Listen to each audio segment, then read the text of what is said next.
On today's episode of the Hockey IQ podcast, we bring on Scott Wheeler. Scott is a senior writer over at The Athletic. Probably him and Corey set the gold standard as a team on the NHL prospects writing sphere. Dan, what'd you love about this one? Yeah, super fun to talk to Scott. Never spoken with him before outside of Twitter. Really good follow. We pump his tires quite a bit during the episode, and I will continue to do so now. Super knowledgeable in terms of prospects. We kind of get into how he evaluates prospects, what he's looking for, and we have a little bit of fun at the end too, talking about which fan bases give him the hardest time. So overall, really informative podcast episode. I thought we laughed and really gave our guests the most amount of grief possible on this one yet. So had a lot of fun with this one. Scott's a good guy, really knows the game well, writes well. So I'll pump the tires again for The Athletic. It's a great subscription, and being able to have access to his writing has been wonderful, especially the Gifted series, really breaking down the little details of the players here. But no, I mean, he really embeds himself into the players. I mean, he lived with Marco Rossi here this past year, so I'm excited about it. Yeah, before we get in this, just wanted to make a recommendation to Easy Crease, our sponsor here. They provide creases. All you got to do is attach it to the net, pull it down, mark at the very end, make a nice easy crease. They've got it for full-size nets and also ADM nets. So be kind to your goalie, give him a crease. Easy Crease. Dan, ready for it? Without further ado, our interview with Scott Wheeler. Welcome to the podcast, Scott Wheeler, one of my favorite guys on The Athletic. Really excited to have you on. How you doing this evening? I'm doing well. How are you guys? It's been nice to watch some hockey for me recently. How are you guys enjoying sort of having the World Juniors, having the NHL season looming? Absolutely. We have our daily detail on our Twitter, so we're excited to get back at that. And as you know, enjoy the finer little details about the game. Yeah, no, I hear you. It's been nice. I just got back from Edmonton. What is it? A few days ago now. It's only been a few days back in Toronto, but it was so good to just be back in a hockey rink watching hockey again. I did the NHL bubble when it was in Toronto. I guess that was 5 months ago now, but between the NHL bubble and the Edmonton bubble for the World Juniors, I hadn't really been in rinks watching live hockey in a long time. So I was getting a little tired of watching video on a lot of these kids. Bubble boys over there. Got both of them. So anyways, let's dive into it. So maybe a little bit of background. I know you're a phenomenal writer and probably have a ton of followers through The Athletic, but just curious how you get all started in hockey, coaching, scouting, writing, all of that. Yeah, it's been a kind of long. I mean, I'm young, so it feels weird to say it's been a long time coming, but it has been a work in progress. I really started to get interested in terms of the journalism and the storytelling side of the sport in high school. I began writing sort of publishing work at some pretty prominent platforms, even when I was in high school, before I was ever into journalism school. So that part of it has gone a long ways back. It was always something that I knew I wanted to do. I always felt like I was a talented writer and that I could take it a step further, and wanted to kind of grind through. And so that was kind of pre-Carleton, pre-journalism school as a teenager almost. That side of it started. And then the scouting sort of player analysis side, which is kind of, I know what you guys are really keen into here. That came out around that same time, but maybe a little bit later. I mean, I played hockey my entire life. This has been a passion of mine forever, right? I grew up on the sport just like anyone else, but the players analysis side kind of really started to kick in university. I had coached my high school team when I was in high school. I dealt with sort of concussions growing up, so never ended up actually playing hockey at a particularly high level. Partly because I wasn't allowed to, partly because I'm a mediocre hockey player. But the concussion side of it had kind of pushed me away from the rink for a couple of years as I finished high school. And so I started coaching back then, sort of started studying the game, if you will. And then it really came to a head, or a crescendo, if you will, once I started journalism school at Carleton University. So I ended up in a place where it was lucky. I mean, the two big journalism schools, as I'm sure you guys are aware, in Ontario are Ryerson University and Carleton. And I sort of bounced between me and my family, et cetera, trying to figure out which school I was going to go to. And ultimately chose Carleton, even though Ryerson was kind of my hometown Toronto school, because I wanted to get away. I wanted to get out of the city. And then once I was there, you have the Ottawa 67s on one side of the border, and then a 5-minute drive on the other side of the border, you have the Gatineau-Olean Peaks. So within 15 minutes of both where I lived, whether I was in residence in first year or into sort of second, third, fourth year, I had the sort of access, if you will, to the OHL and the QMJHL in my backyard, which was a sort of launching point for, okay, if I'm going to do the player analysis side on top of the sort of journalism and the storytelling, there may be no better place in the country to have access to the players, to have access to 2 key leagues, and to really dig in, get into the rink, spend a lot of time watching these kids play, and go from there. So at that point in time, I was kind of working with, at first, McKean Hockey, doing some OHL, QMJHL scouting for them, and then later with future considerations. And then one thing led to another, and I just sort of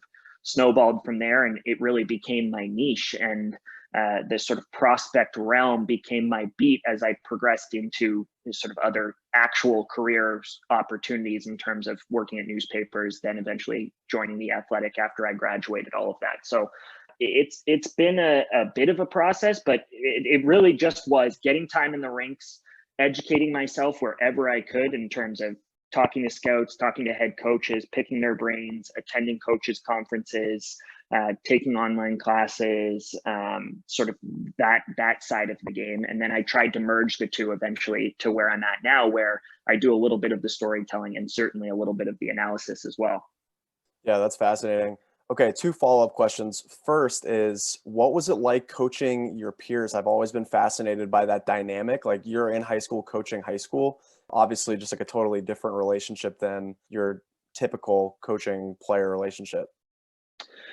Well, I think early on there's a big adjustment there, because it's kids that I've grown up playing hockey with, the kids that I've played on teams with. So you end up in a room with, say, Noah Delmas, who is now had just graduated Niagara College in the United States and is now playing in the ECHL, or you end up in a room with Tyler Boston, who went on to play for the Guelph Storm, for example. So there were kids on that team who were destined for greater things than high school hockey or local A or AA hockey. They were either already AAA players, or they were moving on to play college hockey, junior A hockey, junior hockey in some cases, like a Tyler Boston, for example.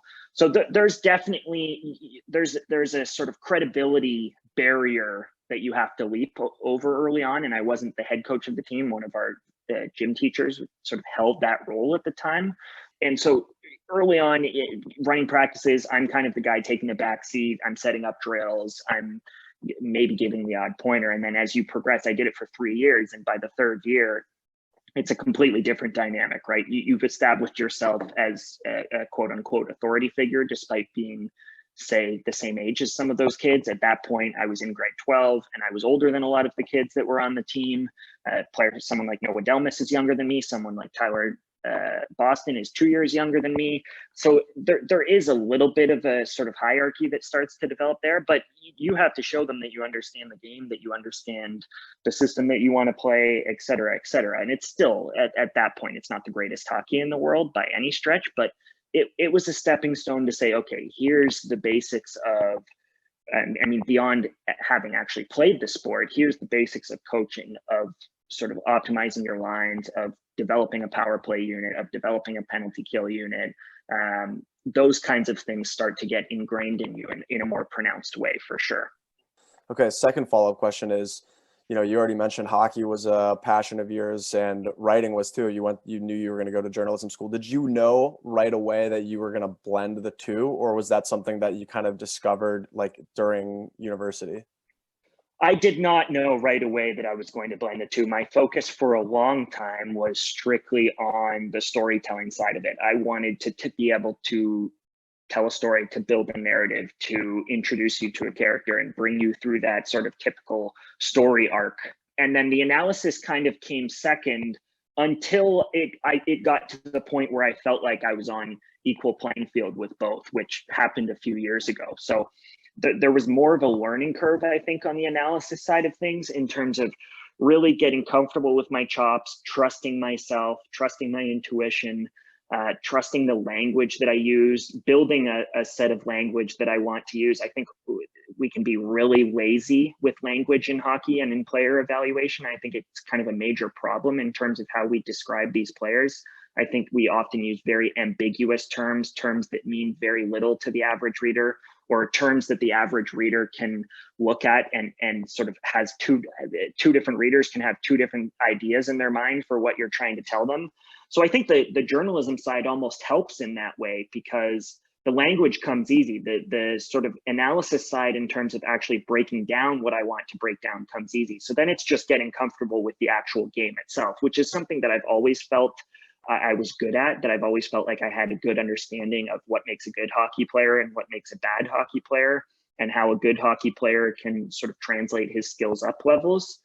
But definitely the storytelling came first, and I think the analysis kind of came second. But in a way, I think that's been a benefit to me in a lot of ways, because a lot of the people who do prospect analysis, at least those in the public sphere, and quite frankly, among a lot of scouts in the sort of private sphere with NHL clubs, a lot of them aren't great writers, and they don't know how, beyond their notebook, to sort of bring things to the audience. And whether that audience is the hundreds of thousands of people that read our work at The Athletic, or whether that audience is the general manager of an NHL club, when you have to make your case for, I like this guy, and here are reasons A, B, C, and D as to why I like him. So I think that a lot of scouts, frankly, would probably benefit from being more adept in terms of their language, the words that they use, how they actually describe these players, and just being as descriptive as possible. Because I think a lot of hockey analysis, I mean, I kind of touched on it, but I think a lot of it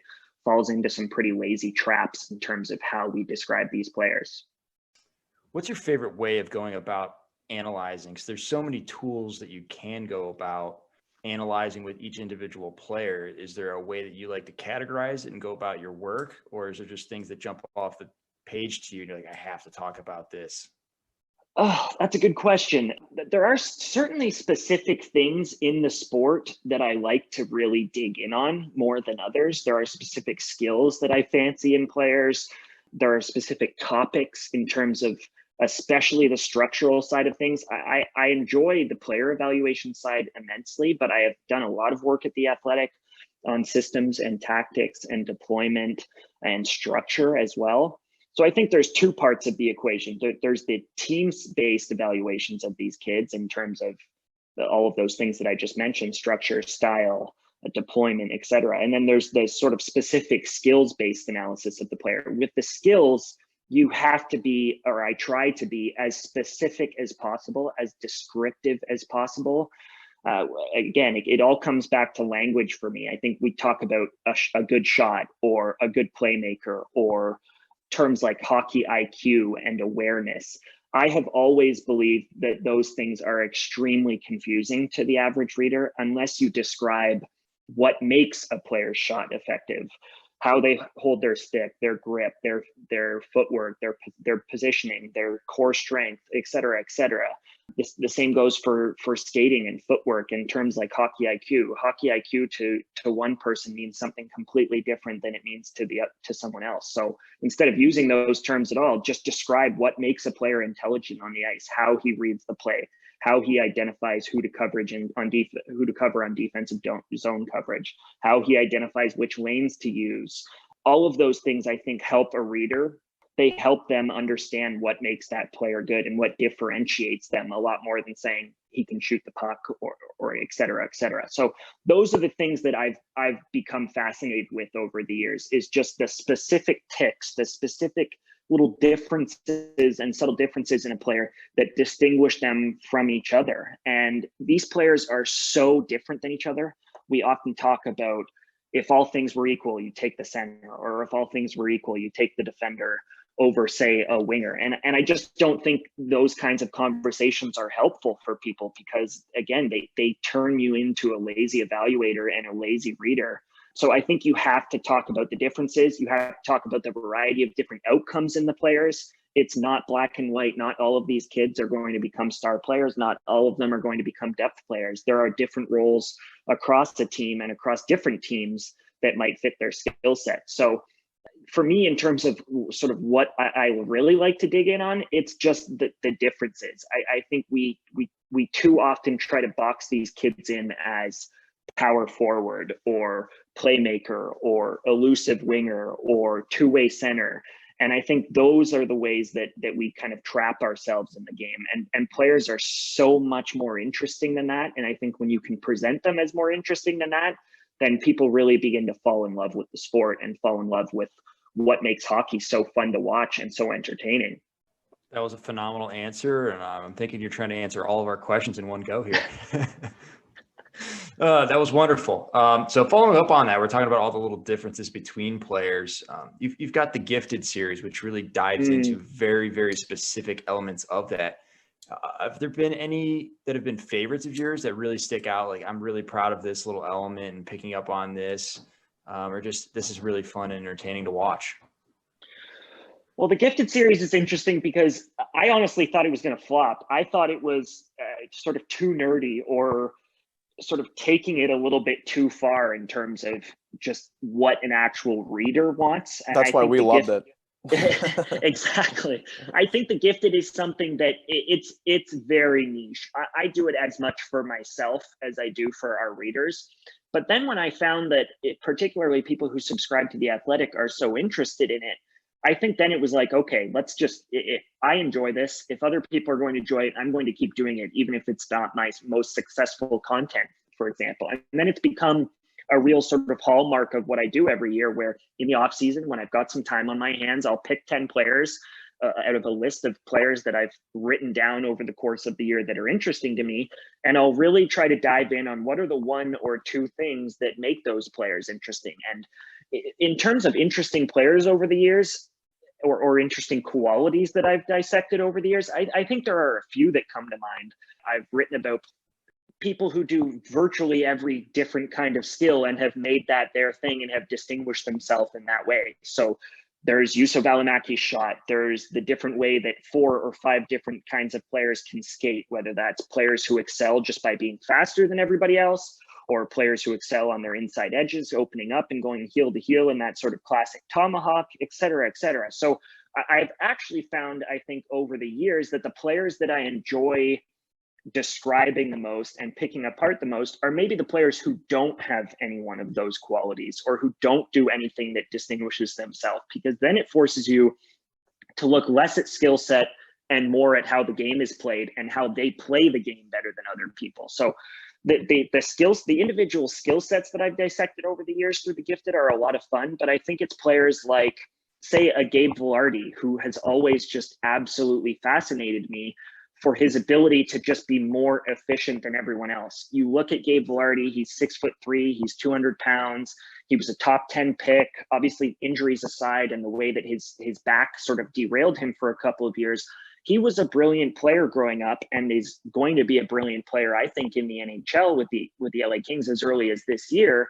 But he never really looked like it. And the concerns, and one of the reasons that he fell as far as he did, Gabe he looked ordinary out there. When he played for the Kingston Frontenacs, there wasn't a lot in his game that grabbed you. Despite the fact that he was huge, he wasn't this sort of power forward type. He wasn't quick on his feet. He didn't have a particularly dangerous shot. His hands were good, but they weren't great. So then it was, okay, how does Gabe Vilardi, a kid who is never the most skilled or the fastest or the strongest kid on the ice, how does he become a top 10 pick in the NHL draft? And then how does that game potentially translate up a level? And the result was that he makes a series of choices over a course of a shift that other players just aren't making. When there's a passing lane that other players see as shut, he hits the passing lane. When other players try to stick handle their way into traffic, he makes a small little bump play to a teammate to facilitate for them. He plays off of teammates extremely well in terms of getting into space, in terms of rotating around his line mates and playing with a variety of different line mates. So there are kids like that, I think, in particular, that really interest me, because in many cases, the kids like Gabe Vilardi, who are kind of good at everything but not great at anything, they don't make it. And Gabe, I always felt like, was a kid who would. So then it's all about sort of finding the nuance and finding the gray area between what makes him different from a lot of those other kids and why he's going to make it and they're not. And that, to me, is what makes hockey so different from other sports. Basketball, you can look at a player's wingspan, how high they jump, etc., and you can really study what they're going to be like, especially as a defender at the next level. Scoring in basketball is a little more nuanced. It's the same in baseball. The pitchers who tend to throw the hardest and who can sort of hit the strike zone most consistently are going to translate up levels. They're going to be the pitchers that excel. Hockey is so dynamic and difficult to study that the lines aren't simple in that way. So trying to figure out the nuance and find those layers, that's what I think separates good talent evaluators from great ones. Not to say that I'm a great one, but that's what has always interested me in terms of taking my analysis to the next level.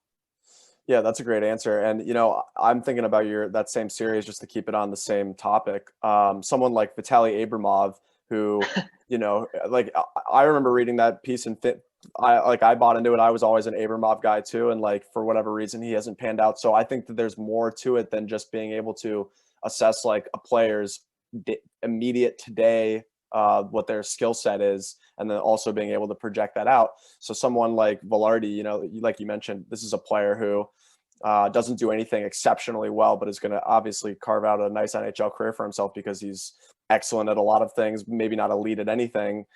On the other hand, you have someone like Abramov or like Emil Bemstrom comes to mind too, who has like one very specific skill. They become kind of fascinating, and then the jury is still kind of out on whether or not they'll make it. So I think that's like super interesting. Curious if you have any additional thoughts on that. Well, no, I think you're bang on. And what I've always tried to preface with The Gifted is that The Gifted is not about the best prospects in the world. It is not about kids who are in every single case going to make it. It's about kids who are just a little quirky and a little weird, and here's why they're weird and why it may or may not work for them. So Vitaly is a perfect example for that. Vitaly is one of those kids who I watched a ridiculous amount in Gatineau, but between Abramov and Travis Konechny, who was obviously in Ottawa when I was in Ottawa, those were the two stars on the two teams that I saw play 30 times a year for 4 years. I saw those kids play probably close to 100 times during their junior careers. So those kids, Konechny made it for a completely different reason, and Abramov hasn't. But Abramov has always fascinated me because he's more talented with the puck on his stick than 9 out of 10 NHLers, and yet he's not in the league. So why isn't he in the league, and why maybe he should be in the league, I think are interesting sort of questions to answer. And the question in terms of why he isn't in the league has been answered through a shift from multiple organizations. He obviously started in Columbus. He's now in Ottawa. It is explained through the way that I think coaches evaluate the game. I think with a different coach that Vitaly Abramov maybe gets more of an opportunity than he's been afforded in Columbus and in Ottawa specifically. You look at the way that DJ Smith coaches his team in Ottawa presently, and Vitaly just isn't the kind of player that they tend to like. So it's complicated. It's not an easy sort of cut and dry. This kid's more talented than that kid, so this kid's going to make it and that kid isn't. That is really not at all how hockey works. And I think there are dozens and dozens of players outside the NHL as we speak who are probably talented enough to play in the NHL, and certainly more talented than dozens of players who are in the NHL. But that's not how roster construction works, and it's not that simple. So it's all about sort of finding, okay, where's the nuance between why this kid works and why that kid doesn't, even if there's a skill gap between the two. Sounds like it's maybe not so much what skills they have, but how do they utilize them and apply hockey sense. Curious your thoughts on, I mean, you've kind of touched on this already, but what exactly is hockey sense, and how do you use that to take a skill from one level, say the O or the Q, and take it to the NHL rather than just being able to stop at the HL, kind of that translatable skill. Curious what your thoughts are and how you see those. More and more hockey is about problem solving. That's what awareness and hockey IQ, those kinds of terms mean to me. It's when you're faced with a problem on the ice, when pressure collapses in on you, or when the game ratchets up a speed, how are you going to adjust to that sort of different change of pace? And can you both play fast when the play calls for it, when a seam opens, and can you recognize that there's someone open in front of you and make that play?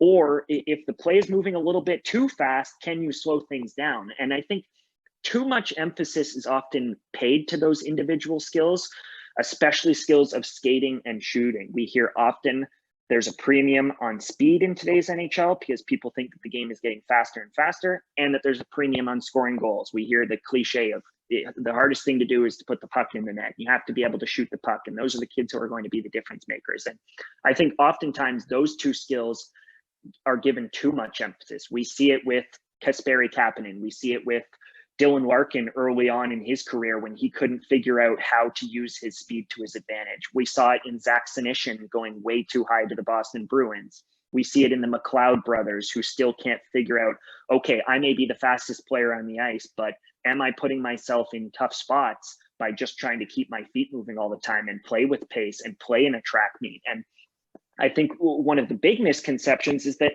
hockey is a fast game out of your own end and through the neutral zone. But once you get into the offensive zone, hockey slows down a great deal. I really do believe that hockey slows down a ton inside the offensive zone. So making plays through seams, it's about adjusting in and out of pressure. It's about adjusting in and out of open space primarily.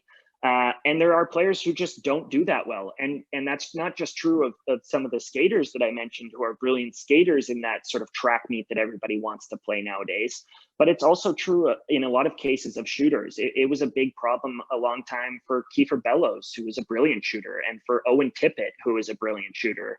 And sometimes those kids just don't have this requisite skills around them to be able to get into the same spaces in sort of professional hockey as they did in junior hockey. So for me, that's when you talk about terms of sort of awareness and hockey IQ and the way that those things translate up levels, I think it's about being able to sort of adjust to the play in front of you. And sometimes that means speeding things up and making a quick, aggressive play.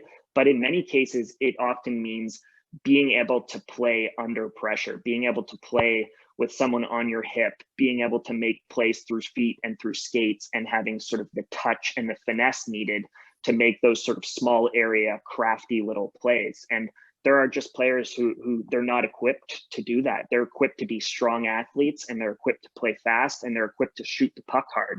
And in many cases, I think we often put too much emphasis on those skills, especially in the draft, in terms of taking players like that, players who can skate fast or players who can shoot hard, maybe a little bit too high, and forgetting about the kids who are maybe a little bit slower, but really understand the game. And this year's draft, I think, was a great example of that, with players like Cole Perfetti falling, with players like Marco Rossi falling.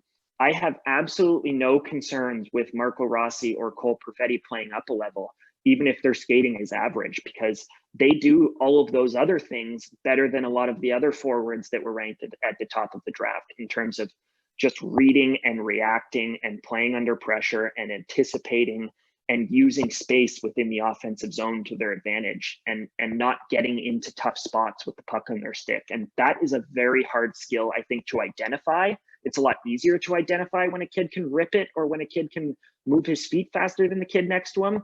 It's harder, I think, to identify some of those smaller area skills, those skills of just control and identification that a player like a Perfetti and like a Marco Rossi have. Well, talking about Rossi, I know you spent some time literally living with him. What was that like? And then how do you balance your bias when you're so close as a writer? Obviously, you're probably going to fall a little bit in love with the guy, being in such close quarters and having all these conversations with him. How do you kind of combat that and try to stay objective? Because it's probably something that you're very cognizant of. Yeah, it's hard. It definitely complicates things when you really get to know players. I find that with several of the stories that I tell over the course of the year, it's hard not to pull for a Zaid Wisdom, whose story I told in last year's draft as a kid who just has worked so hard to get here. It's hard not to pull for a Cole Perfetti, who I think is one of the most well-spoken players I've ever dealt with in sort of 7 or 8 years of doing this job. There are kids who are just intelligent and carry themselves in a little bit of a different way that you grow fond of as you get to know them and you spend time talking to them and talking to their coaches and their families, etc. And Rossi is kind of the perfect example of that, because I literally engrossed myself in his life and got to know him on a very personal level during that week that I lived with him in Ottawa. So you constantly have to be reminding yourself of that. I think at the same time, though, you don't want to go too far the other direction. You don't want to use your added knowledge on that player versus someone else to your detriment by saying, I'm reading too much into him, I know too much about him, I'm giving him too much benefit of the doubt, that kind of a thing. So with a player like Rossi, I know for a fact, in a way that I don't know for other players, that he is so dedicated to this in terms of just being robotic about his approach, the way that he eats, absolutely everything that he does, his sleep. He is obsessed with this in a way that other hockey players aren't. And I think that is in the back of my mind when I'm also evaluating him on a sort of perfect, even balance on skills relative to other players. So those little things do creep in, and it's hard not to sort of give them too much credence, and you have to be cognizant of that bias for sure. But I also don't want to ignore what I know about a kid. I don't want to ignore my sort of knowledge base on a kid. So it's a constant balancing act. It's definitely not easy.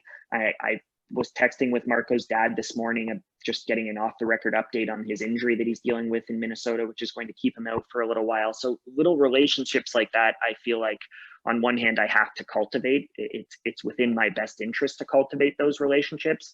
And on the other hand, you don't want those relationships to creep too far into your evaluation of the X's and O's of what make a player good and what might allow him to sort of translate up a level. So in Marco's case, I think it's easy because I think virtually everyone agrees that he's going to be a very good NHL player. Now it's about what are the degrees of that? Is he going to be a true star, or is he just going to be that sort of second line cog center that everyone expects him to be? So I settled a little bit on the higher end with him, believing that he was kind of a worthwhile top 5 pick, top 6 pick. I don't know. The simple answer is that there isn't one. It isn't cut and dry or black and white in terms of navigating that line.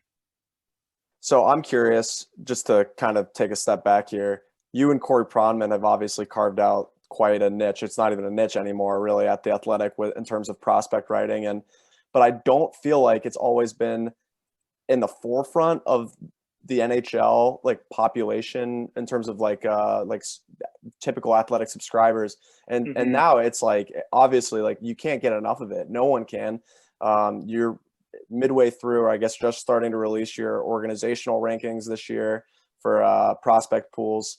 What can you attribute this growth, this spike in the interest in prospects basically across the industry?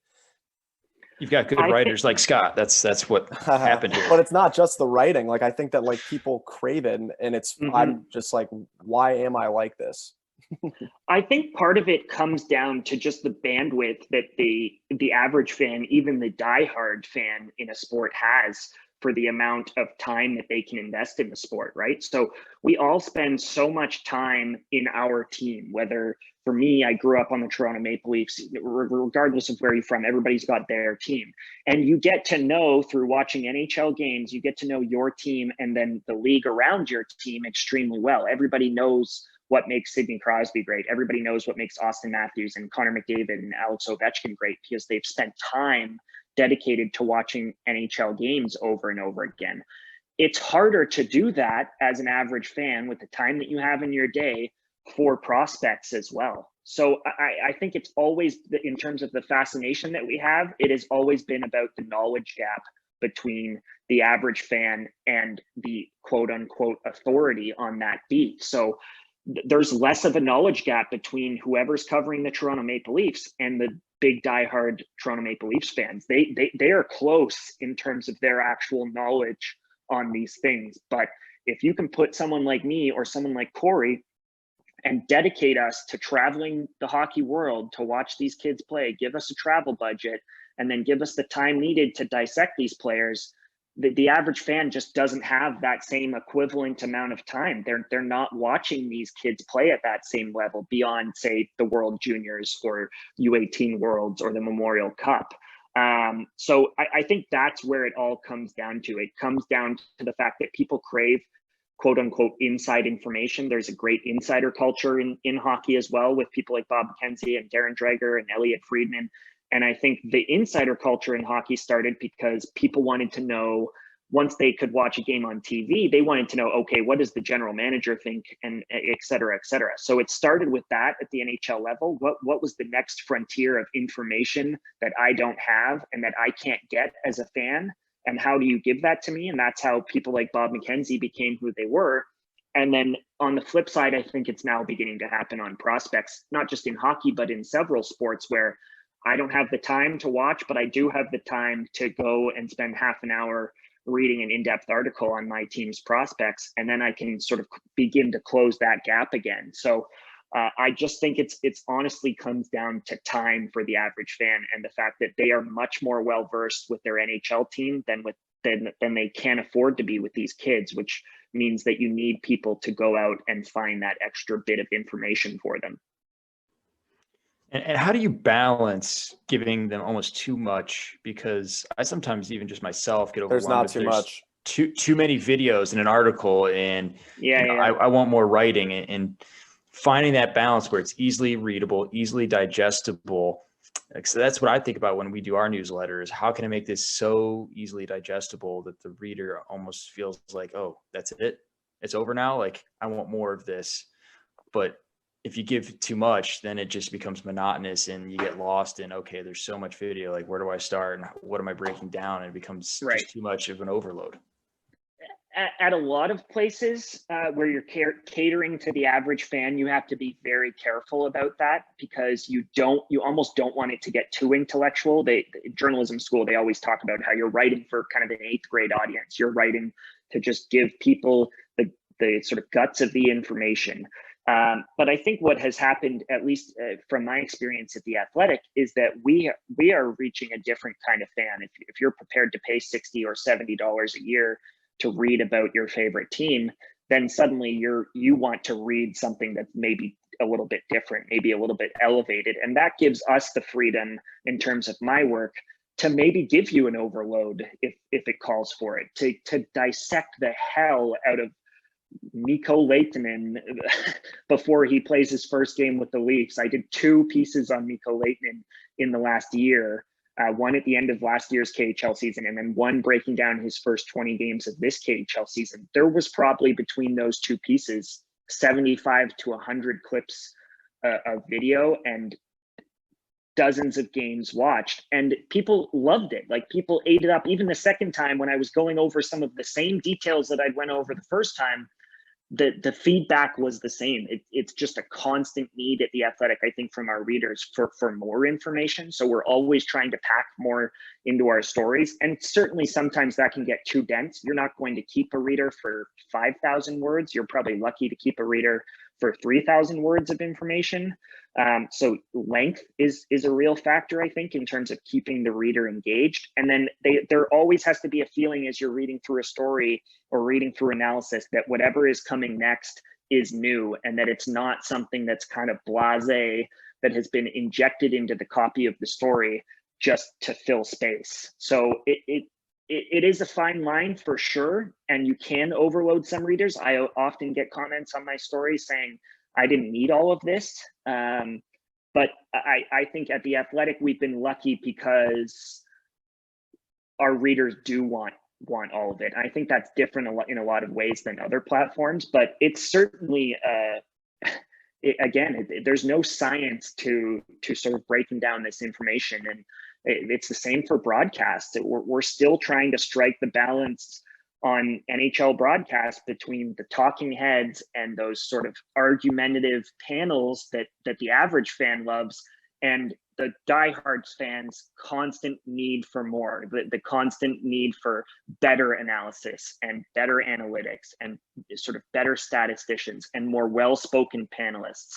And you're constantly balancing between Joe, who's sitting at home and who's a big fan of Don Cherry and who doesn't have that same sort of interest in the game and is there for the argument and the spectacle of it all. And you're balancing that against maybe the smaller audience, which is the diehard nerd who just wants to be informed and just wants to get smarter about the game. So Put me in the nerd category. Yeah, obviously all of us are. I think about this all the time, and like we're in the States, obviously, and even though Canada has like way more hockey fans, obviously, like by capita and probably in terms of total numbers too, I almost wonder if there's almost a bigger spread in the U.S. in terms of like just super casual fans that are just like, whatever, I'll watch the hockey game, because obviously there are people like Greg and I and plenty more who crave, like you said, this like very specialized discussion that's just not going to happen because it's not in the best interest of these broadcasts.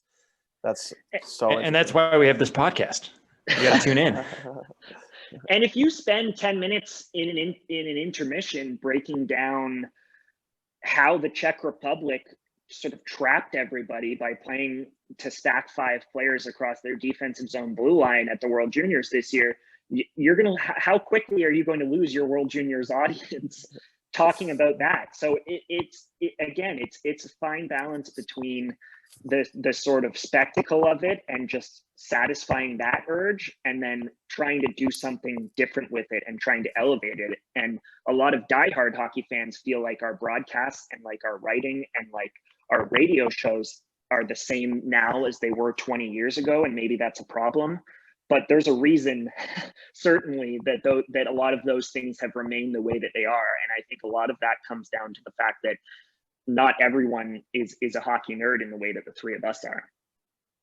All right, I got a fun one, and here's your chance to absolutely bury a fan base. What athletic fan base gives you the worst comments? Oh my God. And why is it the Philadelphia Flyers? Yeah, why is it the Philadelphia Flyers? It's, believe it or not, it is not the Flyers, because the Flyers direct all of their displeasures towards Corey. Oh God. Corey has infamously made an enemy of Flyers fans over the last 5 or 10 years. So I feel like I get off scot-free with Flyers fans. You get Vancouver? With me, I don't think Vancouver's that bad. Montreal is certainly terrible just because I'm based out of Toronto and I used to cover the Leafs. I think the average Montreal fan has in their head that I dislike their team and like I've got some sort of preference for Leafs and Leafs prospects. I don't know whether there's a specific team though. It's a very good question. I would have to think on it. I took a lot of heat from Columbus Blue Jackets fans last year for having them ranked 31st in the project that I'm now starting now. No. They are not 31st this year. The Boston Bruins are. I also took some heat from Blue Jackets fans last year when I wrote a piece with Dom, said that Seth Jones isn't basically a top 10 defenseman in the world and that he's a number 1, but he's not one of the Norris contenders. Blue Jackets fans didn't love me for that, I'll be honest. I don't know. It's been a bit of a mixed bag. I think it all depends on the content that I write. Senators fans used to absolutely adore me, and then I really disliked their 2020 draft performance, despite the fact that they had basically half the picks in the draft. Senators fans now suddenly are very upset with me over the last couple of months. So I don't know. It depends on the content. The second I start writing favorable things about a team, it's funny how things begin to change.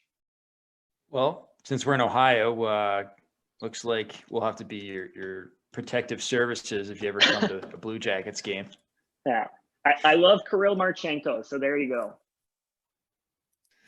Well, we'll have to get you out on the town. It's a great town. Ryan Hardy already says it's his favorite town after Chicago, but that's just a formality for him. So I will tell anyone that listens that Columbus is one of my favorite road cities. I've done about 20 of the 31 cities in the NHL at this point, and I absolutely love Columbus. The rink is in a great location. The North Market is outstanding. The Hot Chicken Takeover in the North Market is outstanding. That place is elite. Yeah, so it's Columbus is an underrated city for sure in terms of NHL markets. There are some markets in the NHL that I don't love going to, and I'll go back to Columbus anytime. My only problem with getting to Columbus is that there's only one flight a day out of Toronto to Columbus, which means flights from Toronto to Columbus are about twice as expensive as flights to any other Eastern Conference market. Only last question I got you, just a kind of a gimme here. Why do you think all of our players went out? Meanwhile, all the media members and it seems like even people that come to visit from coaching staffs and beyond love Columbus. What's wrong with Bob Panarin and maybe Dubois here soon? I mean, Josh Anderson too.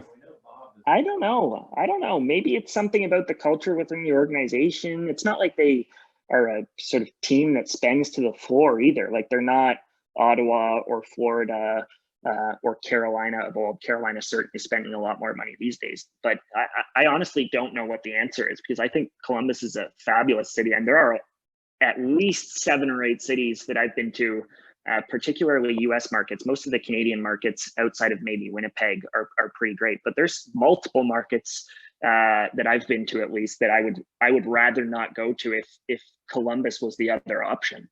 Fair assessment there. Well, Scott, this has been wonderful having you on. We like to give everyone the floor at the end here. So tell us what's going on and plug anything you want to plug.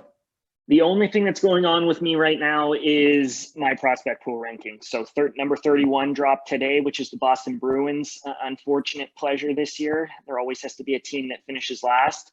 And over the course of the next 29 days, they'll be coming 1 a day and then 2 on the final day. So that is my baby right now. It ends up being 125,000 words, which is the equivalent of a 350-page book. There will be dozens of quotes from people who I've spent the last few months talking to on these kids. There will be video throughout, sort of describing some of their little quirks.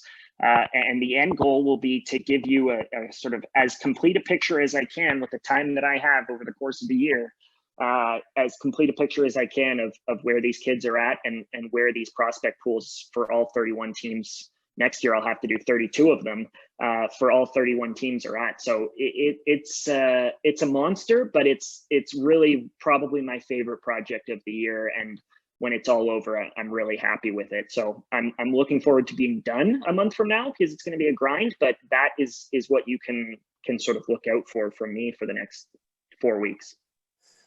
Well, we can't wait to read it. As always, it'll be great. We can't recommend it highly enough. And Scott, thanks again for coming on. We really appreciate your time. Thanks, guys. Anytime. All right. Take care. Thank you for tuning into the Hockey IQ podcast. We are Hockey's Arsenal, Greg Revac and Dan Dukart. Together, we've come together to create a platform and a community to expand on hockey intelligence, hockey IQ, whatever you want to call it. We're very passionate about seeing this game played smarter and better and continue to develop itself to the next level and staying on the cutting edge of things. So you can find us at Hockey's Arsenal on Facebook, Twitter, and YouTube.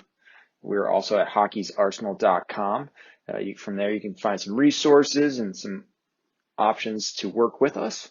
We're excited to continue this. If you enjoyed this episode, please like, subscribe, follow, and share.